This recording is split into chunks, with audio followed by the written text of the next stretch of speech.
Hello, and welcome to Living Stones, a podcast of conversations with the people of Red Mountain Community Church, highlighting the victories and struggles, the snapshots and stories of the people sitting right next to you on Sunday morning. I'm Peter Franson from Spirit Blade Productions, and your fellow seat warmer at Red Mountain Community Church. My co-host today is Dave Emigh, our pastor of marriage and family, or as I think of him, the pastor with hypnotically gentle eyes. Wow. Thank you for doing this with me. That's a new one. Have you not heard that before? No, Your eyes are very striking. Wow. I didn't realize I had that kind of power. Yeah. Use it wisely. I'll have to use it. It's a new superpower I have tapped into. You are yet another pastor on staff that I would, at some point, like to have in the guest seat for an interview someday, because Absolutely. I know you've got a story to tell. So just know that I have you in my sights, All sir. right. But for now, I asked this of Becky Biebelheimer on the last show, and I thought, I think this is a good question. I might have to take this on the rounds with some other pastors. So I'm going to give it to you next. If you could have another skill set or talent that you don't currently have and had to choose another career, can't be a pastor anymore, okay? That you'd be, and this is another career that you'd be successful enough to support yourself in and your family as a result of this new skill set you have, what career would you choose, do you think? Wow. That's a tricky one.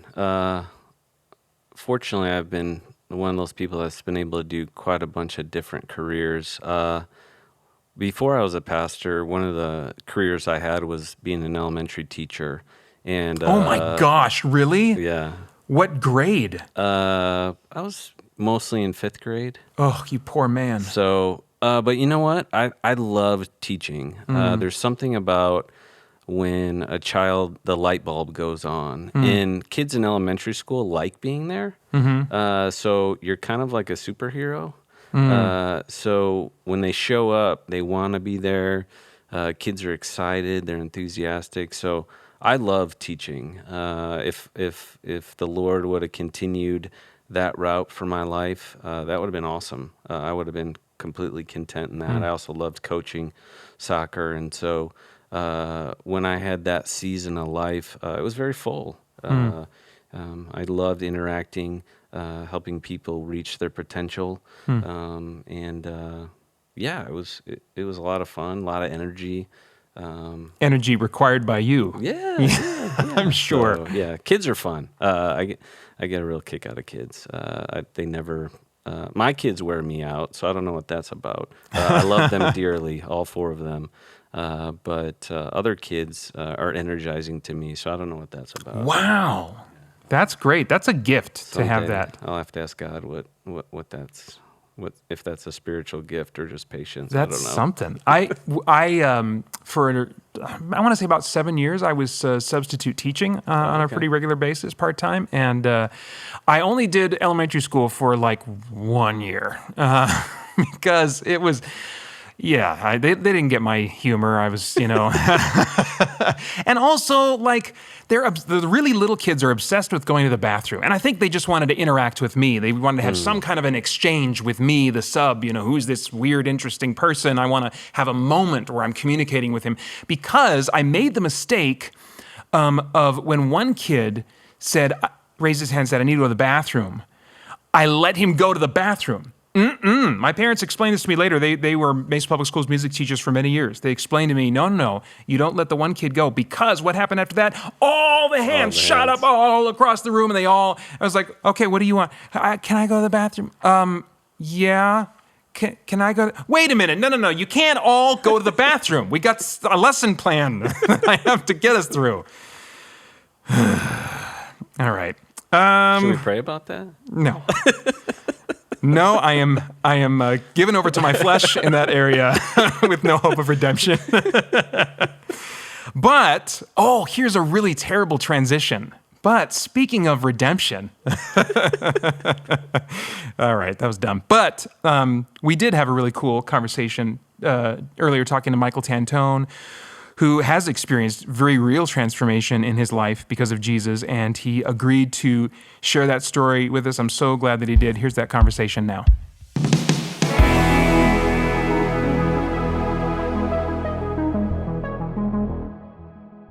Michael, thank you for doing this with us. I really appreciate it. I know almost nothing about the story that you're about to share, so I'm like extra on the edge of my seat and really interested in hearing, what you have to share. But before we kind of dive in, can you give me like a snapshot, just so people have some sense of context, a snapshot of your life, like how long you've been married, how many kids you have, their ages, and just kind of basically what kind of work you do, that kind of thing? Sure.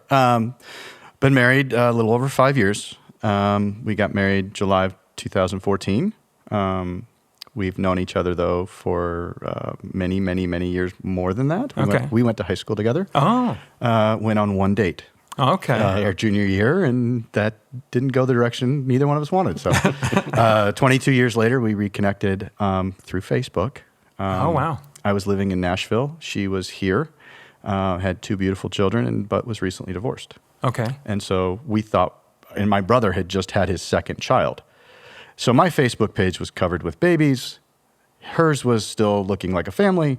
We just sort of started communicating and friend requested and then started messaging. And the next thing you know, we were like, hey, you're single and I'm single? So it evolved from there. And a year later, we were married. Wow. Yeah. So I moved back within a few months, I moved back. Okay. We now have a third child who's 3.5. Okay. So we've got Cameron, who's 13, Kate, who's 11, and Aria, who just turned 3.5. And that is a full house. Yeah, it sounds like it. Yeah, but grew up here really in Arizona. First 10 years of my life was northwest of Chicago. Okay. That's where my parents were from. They grew up there in Des Plaines and went to high school there, met as sophomores in high school, and have now been together for 56 plus years. Okay. They were together. They just celebrated their 51st wedding anniversry. Oh, wow. That's cool. Yeah. So they were a shining example of what a marriage should look like and how it, what I expected my life to go, the direction I expected my life to go. Put undue expectations, I think, on myself because of that. But, and of course, when those things didn't happen, things went sideways, and we'll get to that. But when did you, again for context, when did you first become a believer in Jesus? Growing up as a child, I was raised Roman Catholic. Okay. I did catechism school every Saturday morning, did Mass every Sunday. We were at the church till 1, 2 o'clock in the afternoon.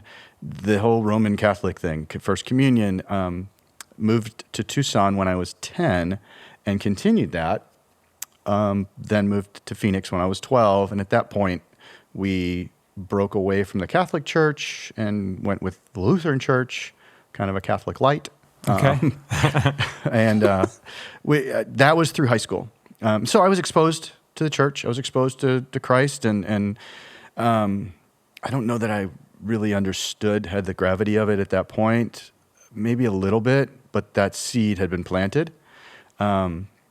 And then through high school was a big part of high school youth group, traveled with, every summer we went on a high school, trip to California and, we did like Wednesday night type thing where we were playing broom ball and, doing activities with the high school and kind of was surrounded by a lot of different groups of people in my high school days. As far as, on Sundays and Wednesdays, it was high school. On other days of the week, it was, who knows what I was doing, but.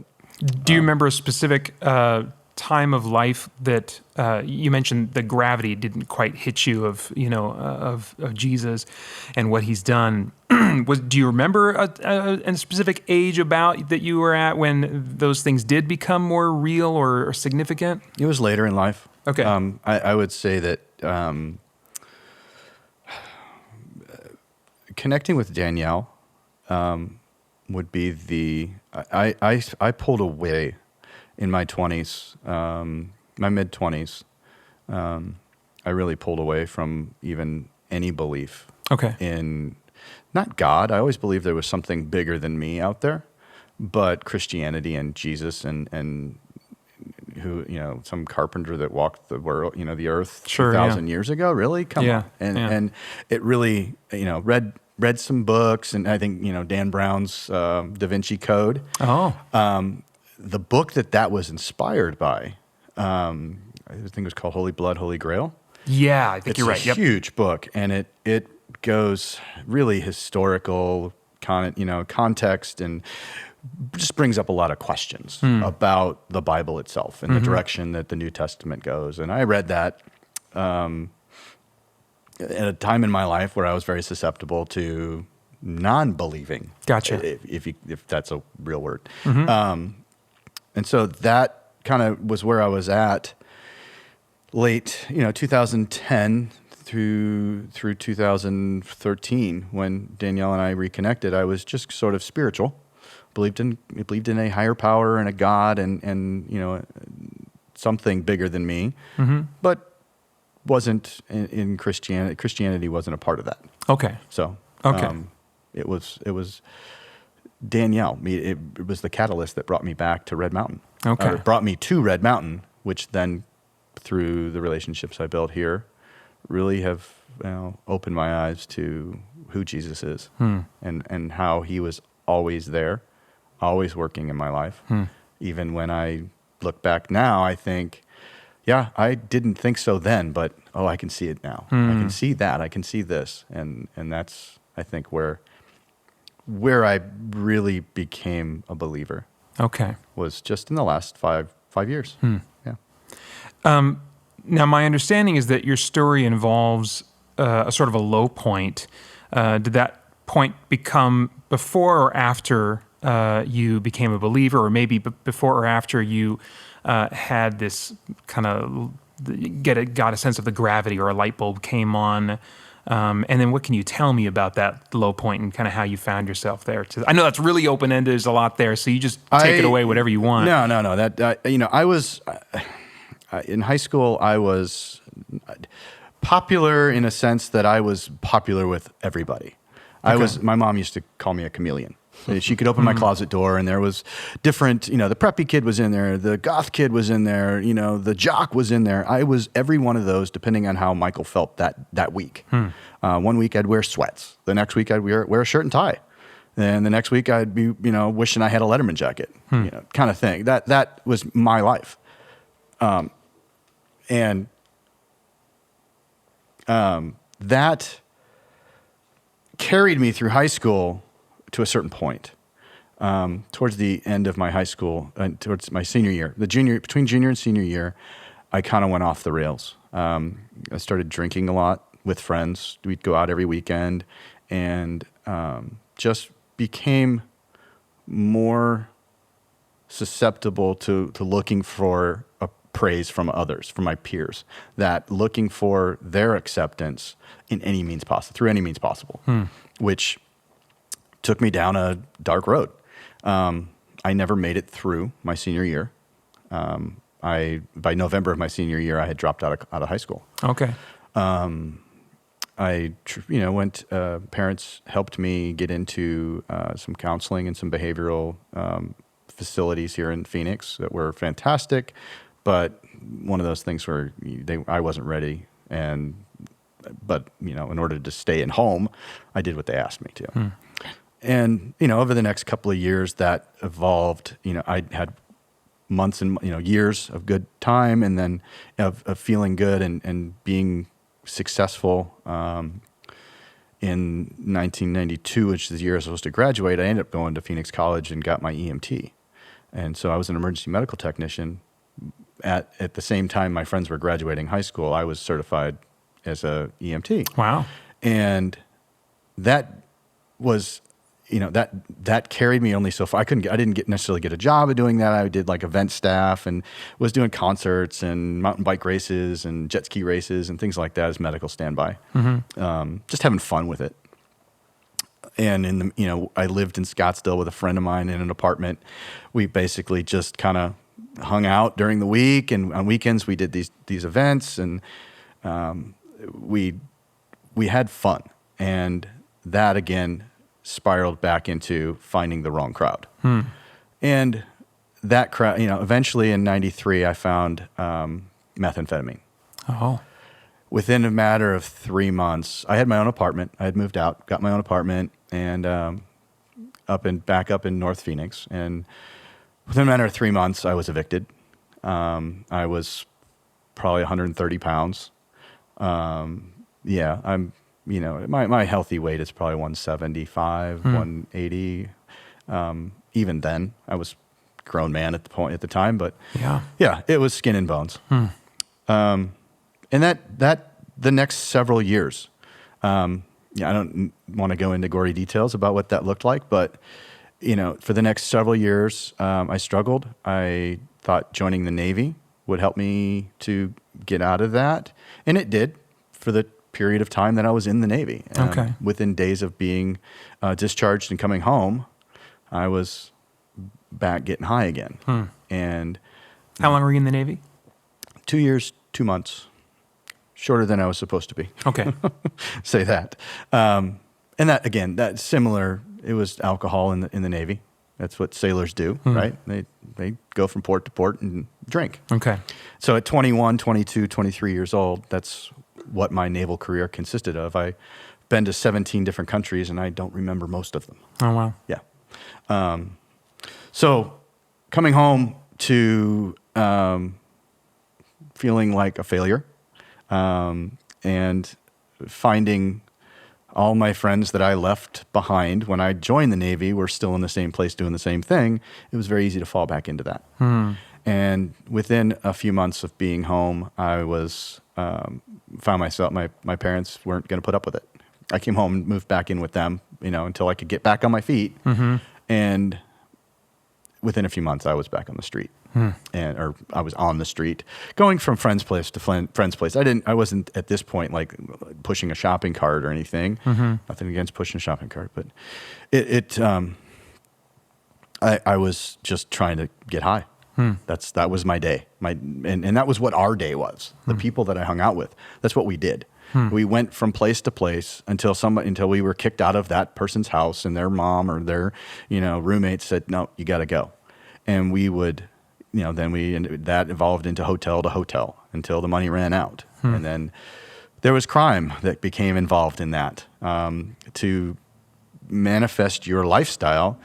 And you can't get a job. You don't want a job, really. You couldn't get one if you wanted one because you can't pass a drug test. You can't maintain I can't get to work 5 days a week because I'm up for 3 or 4 of them, and you can tell. So that manifested into crimes, forgery, check writing, and things like that, credit card fraud. That it took me down a dark path. Within a matter of a couple of years, I was kind of in it. I was in and out of county jail several times. And fortunately, each time I went in, it was like, well, I say fortunately, but it was a matter of I didn't get any major charges. I'd get probation, and they'd let me back out. And for a couple of years, it went on. Eventually, that all caught up, and I did end up going to prison for a year, which turned into like 7 months, and came out, and things were good. And I stayed clean and sober, and I stayed, we kept a job for a couple of years, and eventually things just kind of fell off again. Sadness, depression, self-doubt, insecurities, they all crept in. Do you remember about what year we're at now? Probably 2006 is when I came out of prison the first time. Gotcha. 2006. It didn't take long that time. I came out in 2006, and I had gotten rearrested again by January of 2008. I came out in 2006, and for about a year, about a year and a half, I managed to stay clean. But each time that you go back, it picks back up right where you left off. So I was right back where I was, a couple of years earlier, and the desire, the amount, the draw and the pull towards that darkness was as dark, if not darker, as it was the day before, years ago. Yeah. So that is pretty much that ends that story in that regards, because in January 2008, I was arrested, sentenced in May of 2008. I haven't touched a drug since then. I got released in December of 2009. Okay. Very end of December 30th. So it was right at the first of the year. And within a matter of a week or two, I got a phone call from a friend of mine who I had worked with in 2006. And he was from Nashville, moved out to out to Scottsdale, and that's where I met him. And in that time period between 2006 and 2010, he had gone back to Nashville, started his own landscape company, and out of the blue, I mean, talk about having a God thing in your life and having God in your life. I had just paroled back to my parents' house like Wednesday. He called me that Saturday at my parents' home number because it was the only number he had for me. Wow. And my parents saw the 615 area code and said, "That's not for us. You answer it." And he said, "Would you come help me run my business?" Wow. Here I am. I'm in this position where I just got out of prison. I'm on parole. I have no direction in life. The only thing I have right now are the clothes that my parents bought me for Christmas and the fact that they're letting me live at their house. I don't have a job. I'm going to have a hard time finding a job. I don't have any friends that I can reach out to. I have no close-knit group peers that I can reach out to. I didn't know Christ at the time. Church wasn't even really an option at that point. I was really a non-believer at that point. And just, he reached out. And it took a few months to get parole boards to allow me to go. But June of that year, I packed up everything I had in 2 suitcases and landed in Nashville and spent 3.5 years there. Wow. Just really kind of finding myself and finding my own confidence. And finding, realizing that higher power, that being is there, and not necessarily being opposed to it as much anymore. That the thought of Christ being, okay, Christ was a person. He was a man who lived on earth. Okay, I can buy that. He was a good teacher. Okay, I can buy that. And so that door kind of started to creep open. Was your friend a believer, or like what? No.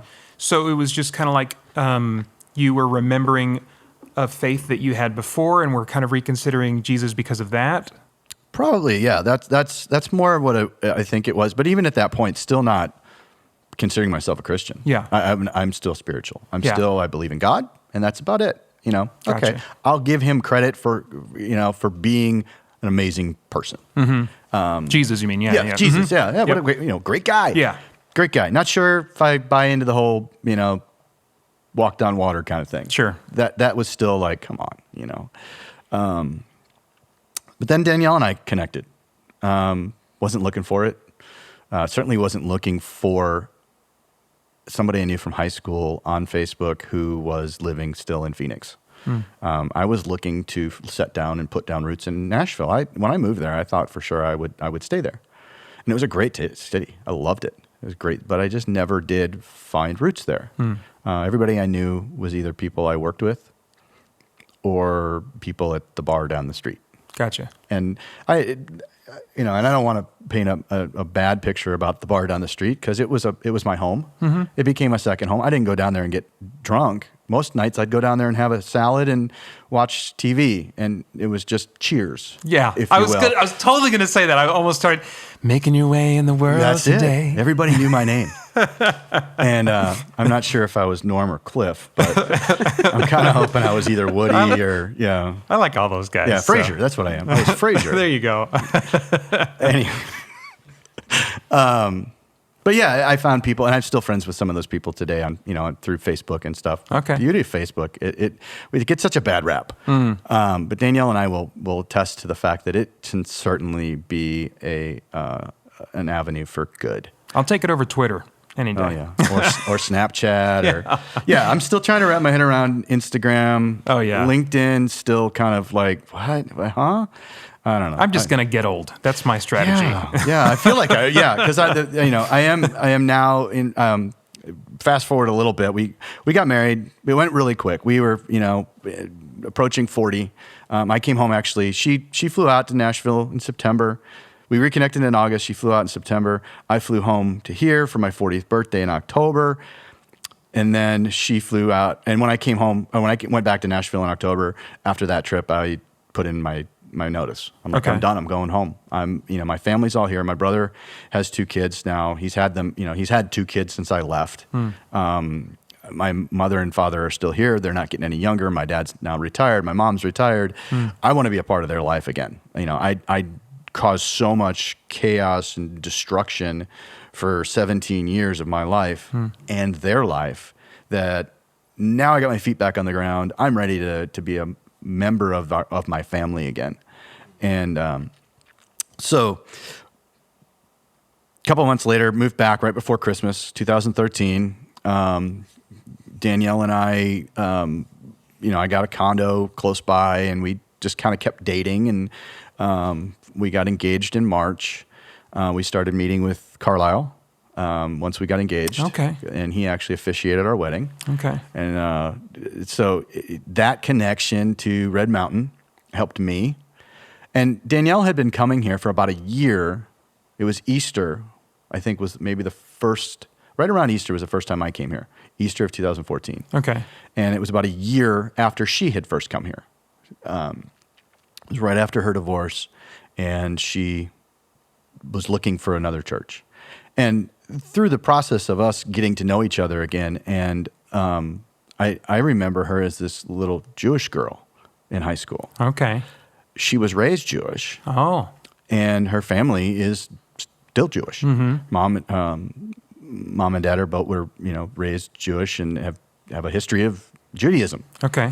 But now she's Christian, and I was intrigued by that. Sure. But I still wasn't ready to accept Christ. Mm-hmm. I was in love with a woman who had accepted Christ, who was Jewish and had converted to Christianity. And so that kind of opened that door. The door kept creaking open a little bit further, a little bit further, a little bit further. And she was coming here regularly. And so I loved her. I love you. I'm going to come with you. And so I started coming to Red Mountain, and I started getting to know people, starting to become familiar with people. When was this about? It's 2014. Okay. Before we were married. Gotcha. Got connected with Carlisle, and he was doing premarital counseling with us, and that evolved into just kind of doing some, one-on-one counseling with him, doing the men's group. And Carlisle's a pastor that was on our staff at this time, for those who aren't familiar with that name. Yeah. Yeah, he's now over in the West Valley. Yeah. Still connected with him. Oh, great. Vaguely. Okay. So yeah, that connection with him, and then got into the life. We eventually, before we got into the life group with Carlisle and Tina, Danielle and I started talking more about Christ and about how her faith came about, and it just kind of opened my eyes to, well, if she can do it, if this is how powerful it is for her, could I see that in me? And it was through that and starting to look back at my years of destruction, was Christ present? Because that was always the thing for me, was if there was a God, if there was a Christ, if there was somebody here to save me, where was he during that? And when you're going through that, it's very hard to see it. Looking back on it, it's very easy to see it. It's very easy to see, I'm still alive. There are many instances during that time frame that I probably shouldn't be, whether it be just interactions with other bad people, or just living on the street. I don't know how I survived. Looking back, it's like, I know how I survived. Now, I was being carried. But looking back, it also was like, wow, it just, where was he? Where was I? Where was my view of Christ at that time? Yeah. And it was just selfish. I was scared. I was not willing to listen, was not willing to look at the signs. Multiple opportunities to get out of that life that I just didn't step through. The doors were opening in front of me, and I wasn't walking through them. I was, more interested in getting the next high, or just hanging out and getting the acceptance of friends or that girl or something that kept me from going through the door. And all this was kind of what you were reflecting on as you were looking at Danielle's faith and considering whether or not you could find yourself having faith in Christ. Yeah. when we got married, and talking with Carlisle and being connected to another man in Christ as well, that helped a lot. In my previous walk through faith, it was my parents want me to go to church. They think this will help me. Yeah. Go to youth group. That's where you should be. Don't go to the mall. Go to youth group. The mall is a place where stores are for the kids that are listening. Yeah, they used to be really cool places to hang out. So yeah, it was. I had a great relationship with a pastor going through high school because I was struggling with certain things, and he really just stepped into my life. But at the time, he was just a cool guy. He was a pastor, but he was just a cool guy. Yeah. And so that kind of evolved. That wasn't enough at the time. The maturity, I think. Growing up, I was still. You asked earlier if I like it, Mikey. Being called Mikey. Yeah. I know your reference was to the cereal, but being called Mikey to me is almost there's still that childishness in me, and I think that's why the girls call me Mikey, and I say the girls as Cameron and Kate, my stepdaughters. They have a dad who's very much a part of their life and is a fantastic part of their life, and an amazing relationship that Danielle and I have with him and his new wife. As co-parenting, we couldn't ask for a better situation. But at the same time, I needed a place in the girl's life, and so I wasn't going to be dad. I wasn't going to be daddy, and stepdad just is weird. I became Mikey. Mikey is my daddy. It is their daddy, for me. Yes. Yeah. It's their way of having an identity for me. It's that term of endearment and affection and intimacy. And that's what it, and so I know when they call me Michael, I'm in trouble. Or they're in trouble, depending on the way they say it. So yeah, that childish, and it going back to that, like that inner child, that immaturity that I had for so many years. I do look back at my 20s and 30s, which is most of my 20s and 30s were kind of in destruction mode. That was just a selfish immaturity, a scared child reaching out for acceptance. Yeah. And so at this point, I still find myself, I'm going to be 46 in 2 weeks.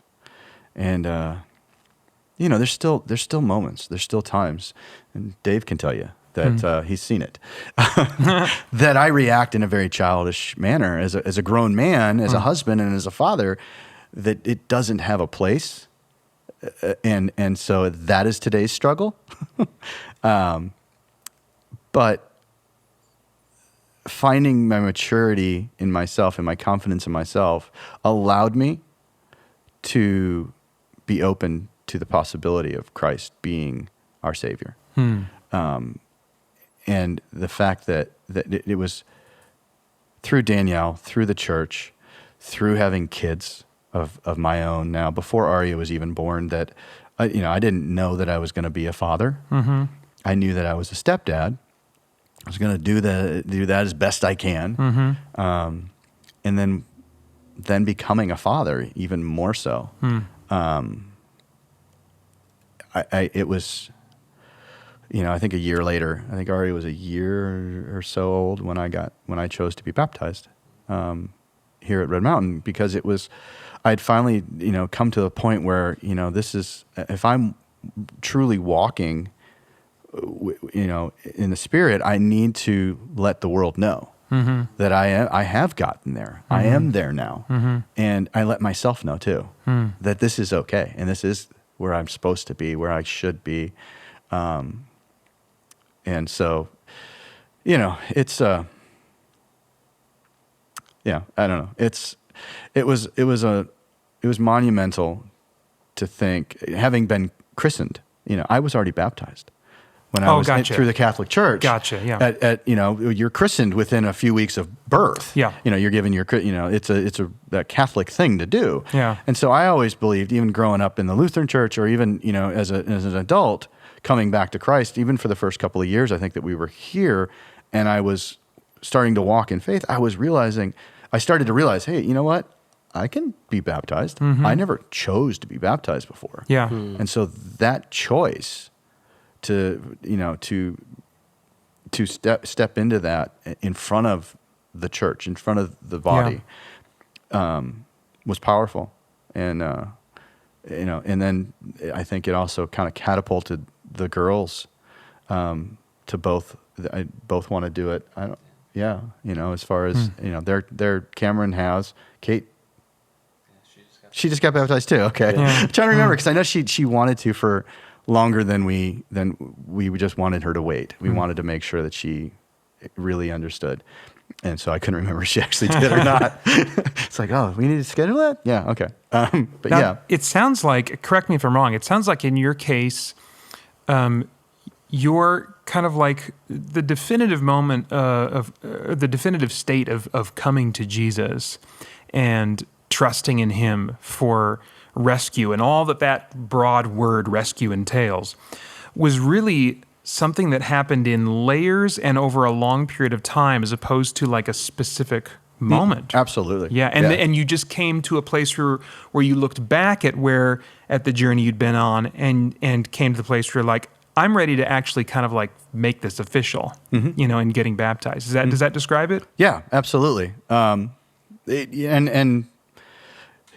The baptism was I think finally that outward expression of what I had been struggling with and feeling and coming towards for a couple of years and for many years really, but really in the couple of years leading up to it, that even when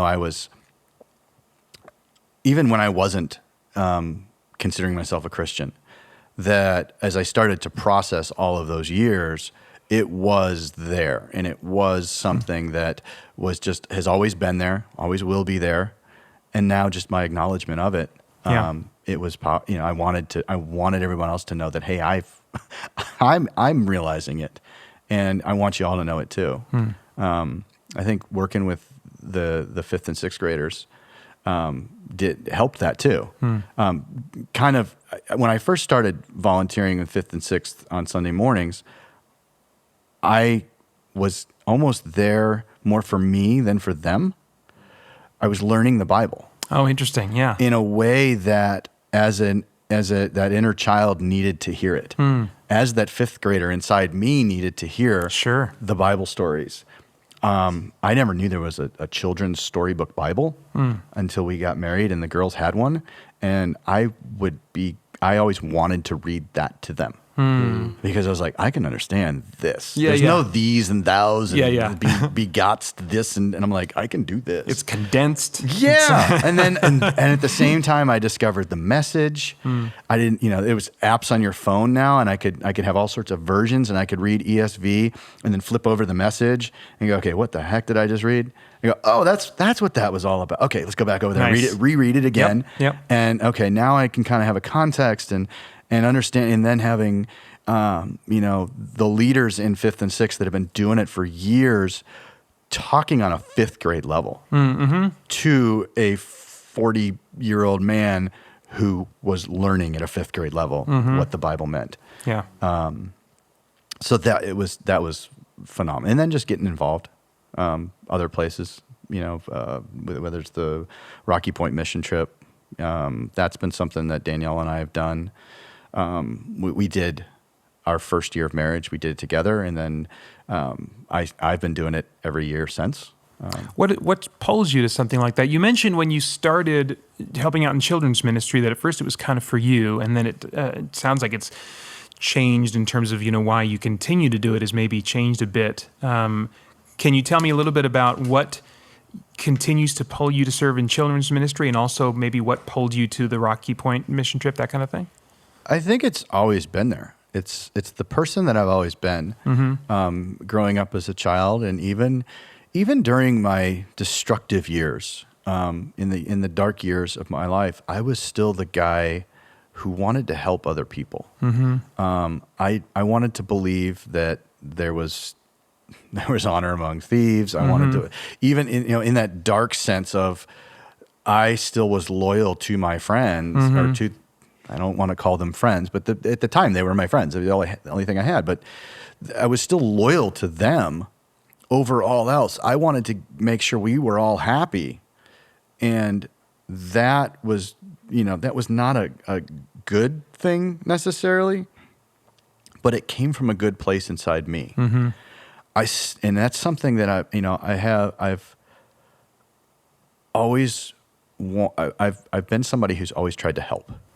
I've tried to be somebody who just tries to do what I can. I'm more comfortable, helping somebody in the grocery store parking lot, that I don't even know, than, just jumping out of the car and grabbing the, cart for them or something like that. I'm always trying to look for things like that. I don't want to say I'm looking for things like that. When I see things like that, I do try to act in things like that. And so when I saw an opportunity to go to Mexico, the reward that it was fun. First off, I mean, it's a lot of fun going down there. The fellowship with the church on the drive down, and the meetings leading up to it. All of it is a lot of cool fellowship and getting to know and really surrounding yourself with fellow believers. And feeling the power of that even before the hammer hits the first nail. And then add all of that on top of it. We take a pile of dirt and build a house, like in 3 days, like 4 days. Yeah, it's nuts. It's really like 3 days. It's half a day, and 2 in the middle. Yeah, it's amazing. And so just getting involved in that and feeling like I'm a part of. It goes back to some of that, even as a child, needing to feel a part of.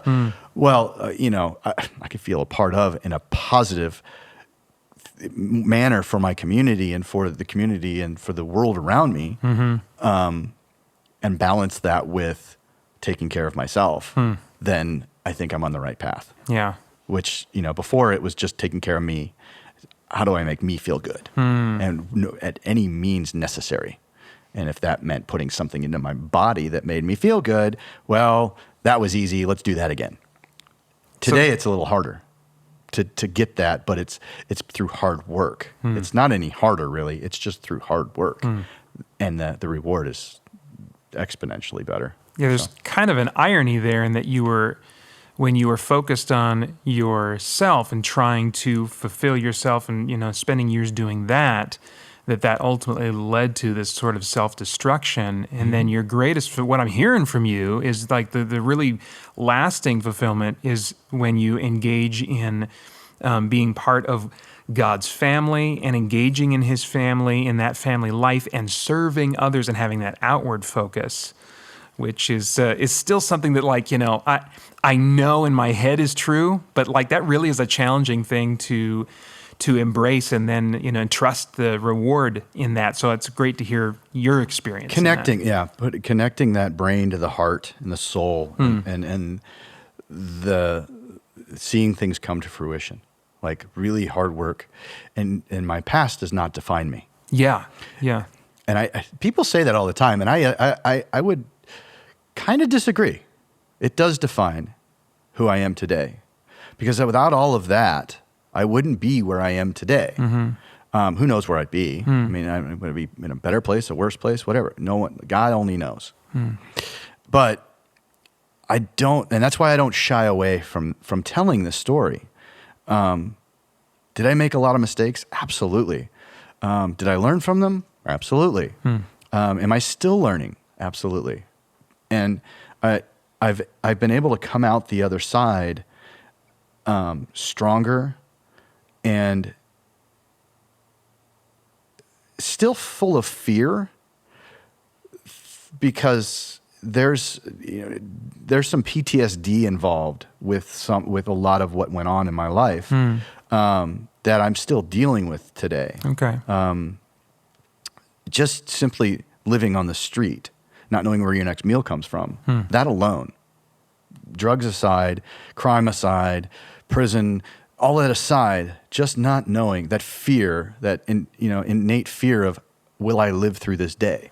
Will I die of starvation? Will I ever have a place to lay my head again?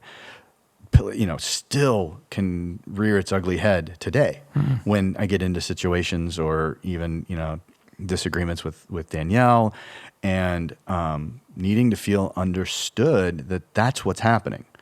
I'm not reacting to you. I'm reacting to what's happening from 10, 15, 20 years ago. I'm afraid that might happen again. And so it's been a struggle to even to the today. There's I've come a long way in my life. I'm a licensed realtor today. Okay.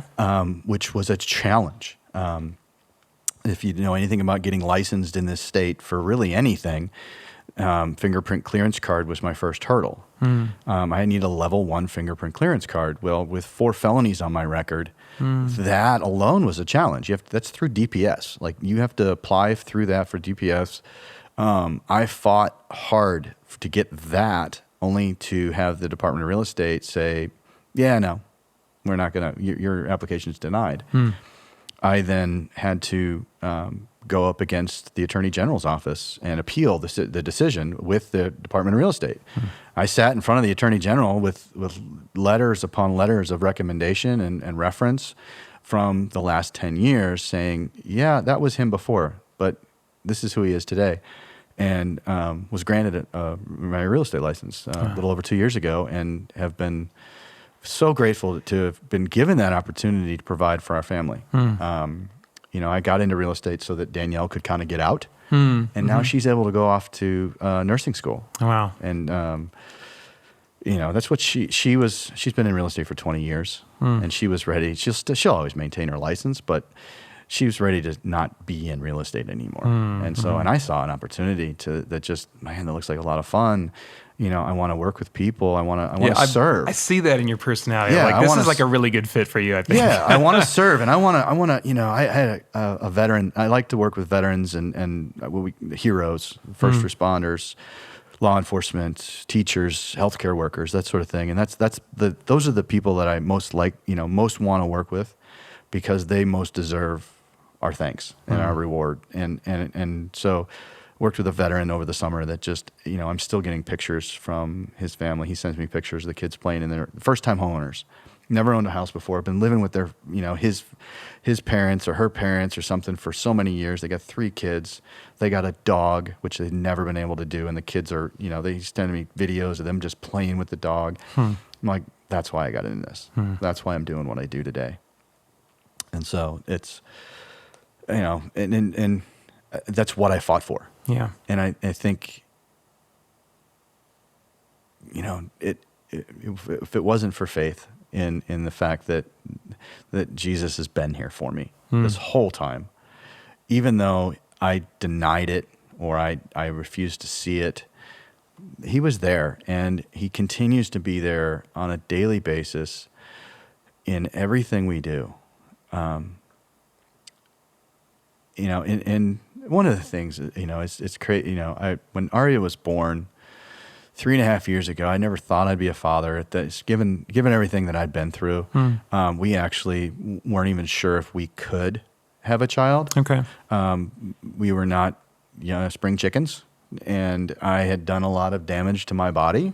And we were about to go see a fertility doctor when Danielle got pregnant. Okay. It was just a miracle that we even, were able to get pregnant. And then she actually miscarried a week later, and we got pregnant the next month. Oh, wow. With Arya. So not only to add how much of a miracle it was, but it was a miracle stacked on a miracle. And so when she was born, my life changed, and really was able to say, holy cow, there's God. Yeah. There's every bit of joy and happiness and love and fear and everything that you could, I have to keep this human alive. Yeah. Like, how am I going to keep this human? Gosh, I have to keep this human being alive. I could barely keep myself alive. Now I've got to keep not only me, but my wife, 2 other kids, and then this human being who can't even lift her head up, can't feed herself. Yeah. And I shared, one of the things that was devastating, was I just carried this around was that, waiting for something to go wrong with her. I know that God will take us through it. I know things will be okay. I know we'll get through it, but my biggest fear then was, don't let anything happen to her. Yeah. Don't let anything happen to her. And he heard my prayer and raised me one. In that, I was always afraid of what would happen to her, never giving any thought what would happen to her if something happened to Danielle or I. And that really rocked my world last Friday. And, I don't mind sharing it. The world will know by the time this podcast comes out, and has already been out there, that Danielle was diagnosed with breast cancer last Friday. And we'd known that she was of high risk. Her mom had breast cancer 10 years ago. Okay. And so she was high risk, and we knew that. And so she was being monitored closely with mammograms every 6 months. And especially after Aria was born, she was breastfeeding, and she was she was having discomfort, and so was really being monitored closely. And I didn't realize how much that was affecting Danielle, like not knowing. So the results coming back on Friday that she had breast cancer was almost a relief to her.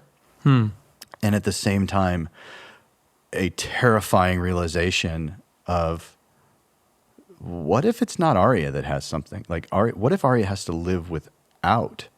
What if the other girl, not just Aria, but Cameron and Kate and Aria and me and the rest of our family, what if Danielle doesn't make it? What if this takes her out? And all of a sudden, the fear was not about Aria getting sick or something happening to her. It was how devastating that would be to her and to the girls about, if their mom was gone.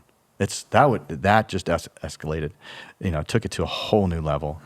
And, it was through Christ that we just sort of found peace in that, that he's going to carry her. He's going to take care of her. He's going to take care of us. And whatever his plan is, we will trust in it. And we've had a lot of outpouring and prayers and good vibes coming our way. And I think we're spending a lot of time thinking about it, and praying about what direction we're going to go and how we're going to what direction we're going to take it. We've got time. She's at a very stage 0. Caught it very early, and we're in good shape. So that's great. Yeah. So we'll keep everybody up to date as we know more. Right now, we have more questions than we have answers. Sure. And hopefully, in the next couple of weeks, we'll start to get more answers to those questions, and base all of our decisions on that. Okay. So, yeah. As we, man, this is an epic journey you've been on. As we kind of wrap up, I actually want to swap the order of the last 2 questions that I have for you. So how would you summarize just kind of your life, who you are, both before you came to Jesus and after? How would you succinctly compare and contrast, who you are and before and after Jesus? What would you say are the most notable differences?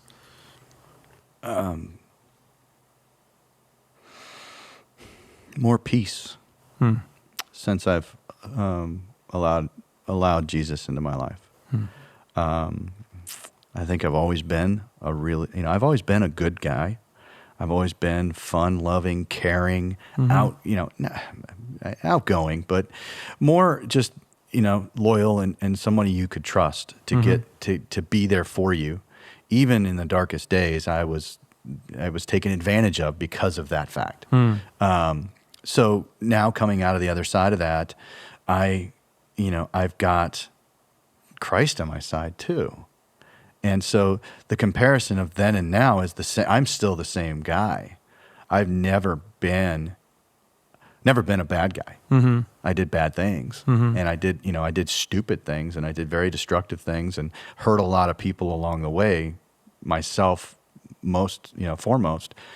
But allowing Christ into my life has allowed me peace, peace with my past, and allowed me that forgiveness and grace in my own life.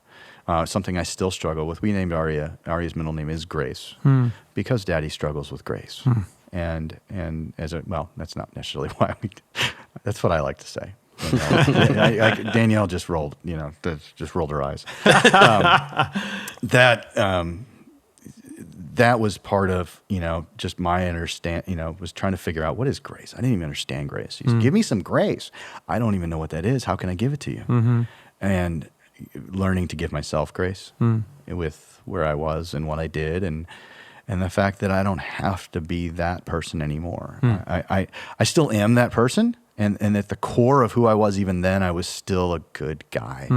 I was still loyal. I was trustworthy. Probably that one's loose. We'll say that one loosely because it's all relative. It's all relative. When we're comparing ourselves to Jesus, it's all pretty relative to yourself previously. So. Yeah. Mm-hmm.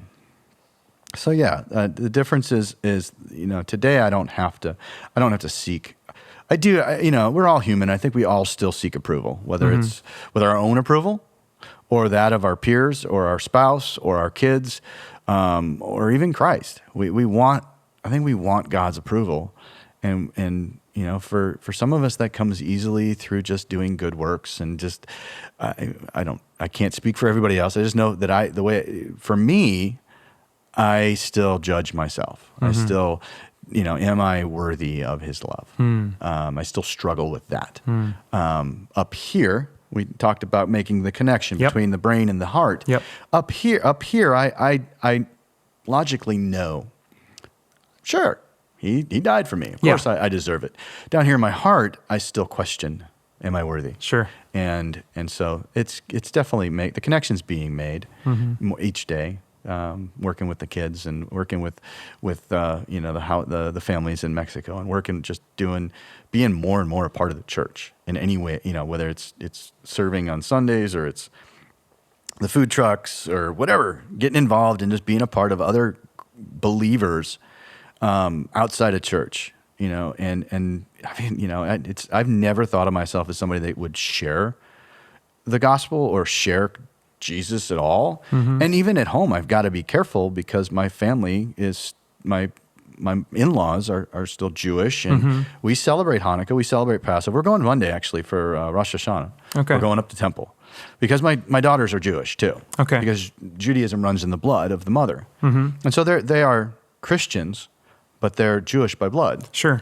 And so we honor my mother-in-law and in her faith. By continuing to go with her to temple and do things with her, and when people kind of look at me funny, and I'm like, Jesus was born and died a Jew. Yeah. Okay, he was not a Christian. Yeah. We did that later. Yeah. He set the foundation there, but he was still Jewish when he died. And there are some beautiful Jewish traditions that we can, as believers in Christ, still reflect on and gain some appreciation for. Sure, there's a lot of and Danielle and I have had discussions about, and she, having grown up Jewish, she's seen things that she talks about things with me, and just the similarities in some of the things that are done and how it points to Jesus, and how it's like it's frustrating for her because having grown up, it's like, how did we not see this? And with her mom and her father and her, she honors them, and it was hard for her to convert to Christianity because it hurt them, and that was, you just didn't do that. Yeah. So that's a whole nother podcast. But well, the last question I want to ask is, if I told you that I had like this time capsule type device I could send back in time, and you didn't think I was a kook, and you believed that this was actually a real thing that I had, what just kind of brief message that would bubble up to the surface is something you would want to send back to the Mike who is maybe just starting high school? What message would you want to send back to that Mike?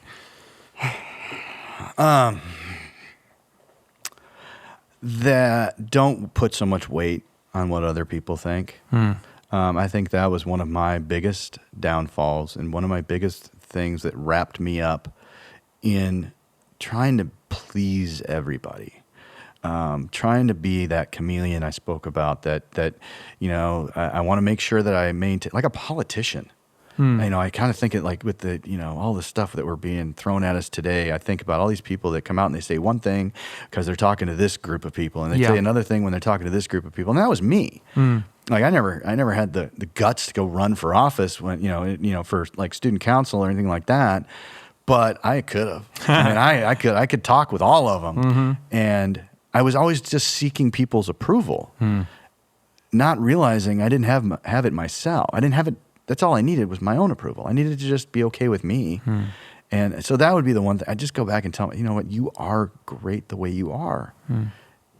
Love you. Love Christ. And then love you the way he loves you, without judgment. And, without, I went to a conference last week that they talked about, with connection. And there is no connection with judgment. When judgment is involved, you cannot connect.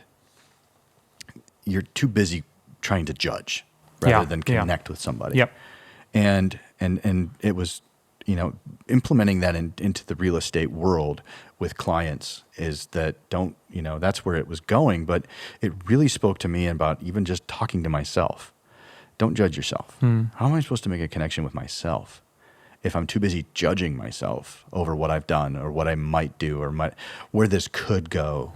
I used to, I say you should have done this, should have done that, and shoulding all over myself. And it never served me. It never did me any good. I still do it. I mean, don't get me wrong. I think we all question ourselves at some point throughout the day or the week or the month. But am I doing the right thing? And just don't sweat that. I think of don't sweat the small stuff. And you're looking back and thinking, wow, and seeing now Cameron, who's 13, she's in 8th grade. She's about to go into high school, and she's at that age you're asking me about. And how much stuff she sweats. How many little things, like it matters. And in her world, I know it does. Yeah. It is huge. And yet, it isn't. Yeah. And that's I think that's the key thing to go back and tell myself is, just take a deep breath.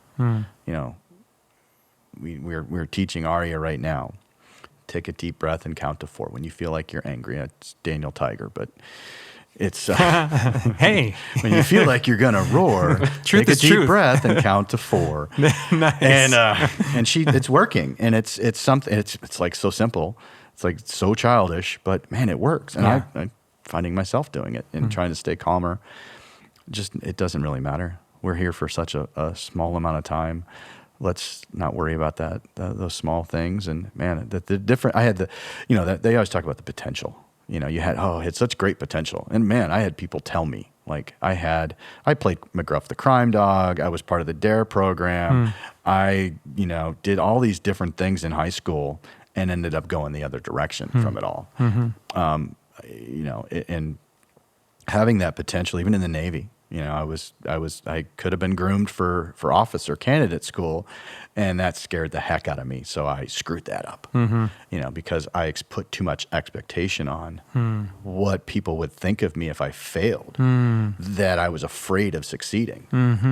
People always talk about, it's always, oh, you have a fear of success, or fear of failure. I was comfortable with failure.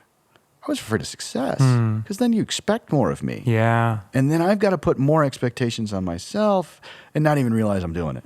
And then that just gets to be too much. Yeah. Today, I have to manage my own expectations of me and be sure and I make sure that I try to set boundaries with other people, even with Danielle and the kids. And I don't think you can put that on me because I can't put that on me. So I have to manage that expectation in a positive way, hopefully, but so that we can move forward in a happy world. Yeah. So well, I so appreciate just your willingness to come and just kind of put yourself on the table. I know that takes a bit of energy and trust to do that. So, but I really, really appreciate you spending the time and sharing all this with us, Mike. Absolutely, and I want to thank you for giving me a platform in which to share it.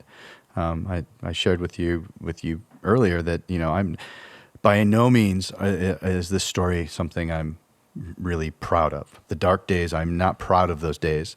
However, I don't shy away from telling them, and I don't shy away from sharing them because they are what made me who I am today. And if even a little bit of that story can resonate with somebody who's listening, or that I tell it to, and it can give them just that glimmer of hope, or that can give them something to hold on to, or just give them that, hey, I can go talk to him. He knows.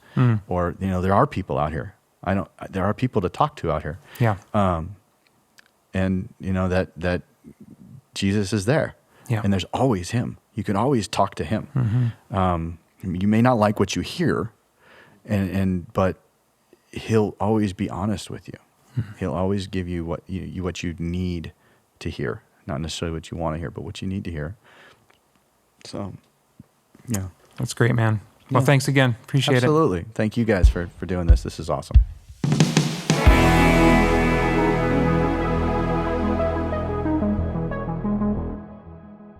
Well, like I said at the beginning of all that, I really didn't know where that was going, but I'm really glad he was willing to share all that. I can imagine a lot of people would not. So that was great to hear from him. What kind of stood out, Dave, to you from our time talking to Mike? Well, there's quite a few things, but one of the things I thought was just powerful was his recollection of now looking back. It's kind of like when you're hiking a mountain, you can't really see the beauty until you get to the top. And so it was this idea of, was Jesus really with me? Was he real? And it wasn't until it was later in the journey he could look back and be like, wow, Jesus, he said he was there. And what an impact that had on him. And along with just his continual journey of faith, that it wasn't like he arrived. It was something that he's continuing in, and being part of community is helping him do that. Serving. I loved how he talked about the kids' Bible and how he kind of just devoured that. And it was like, this makes so much sense, which then leads to his spiritual growth. And then it was, and now his just desire to serve, and how God had planted that seed so long ago, and how he's now able to be aware of that.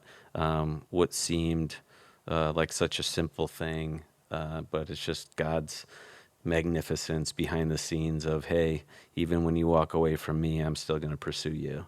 Yeah. And it may just take a minute or two or decades for that reality to come to fruition. I can't say that word, but anyway. Yeah, I think what jumped out to me was the way, the word, for lack of a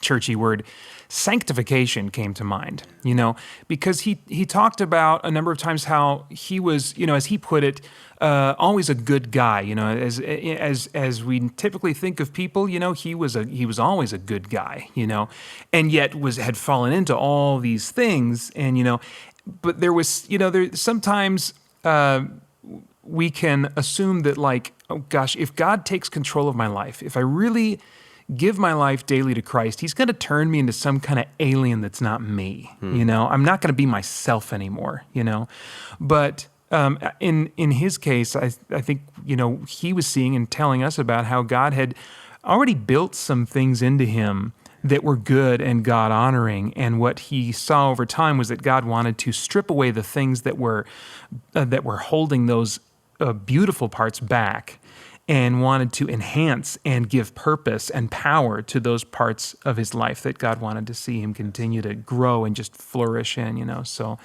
it was neat to hear about kind of that part of his story. It seemed to be something he came back to now and again.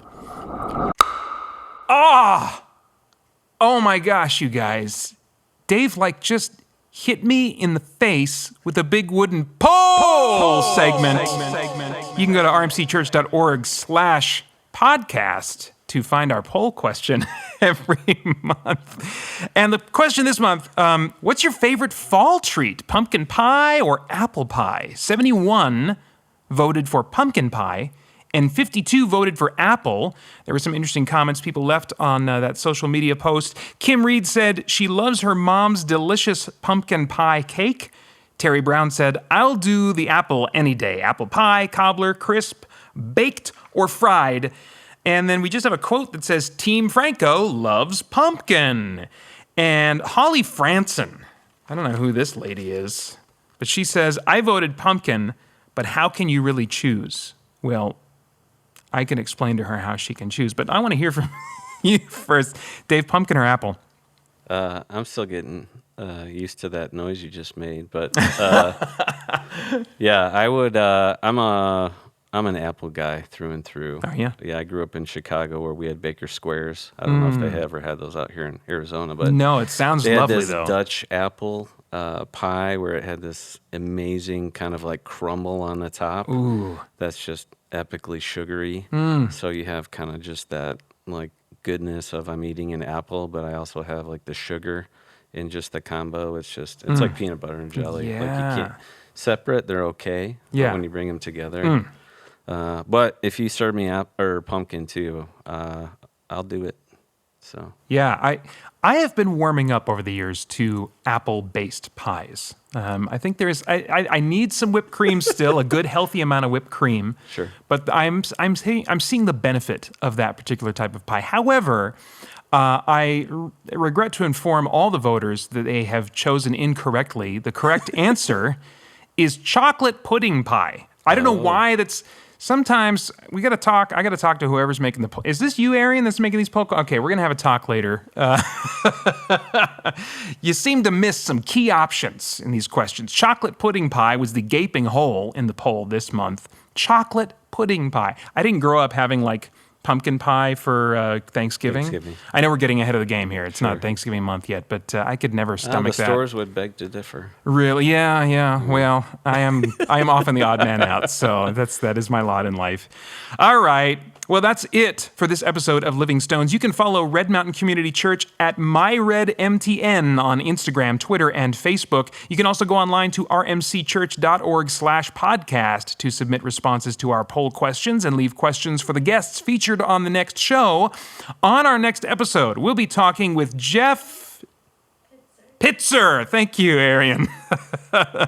He'll share how he became involved with Red Mountain through the kindness of another person and how God used him to answer Bob Fox's prayers. That sounds like an interesting story. You can go online to rmcchurch.org/podcast to submit your question for Jeff, and you may just hear it read on the next episode. In the meantime, I'm Peter Franson. And Dave Emigh. Thanks for listening. We'll see you on Sunday.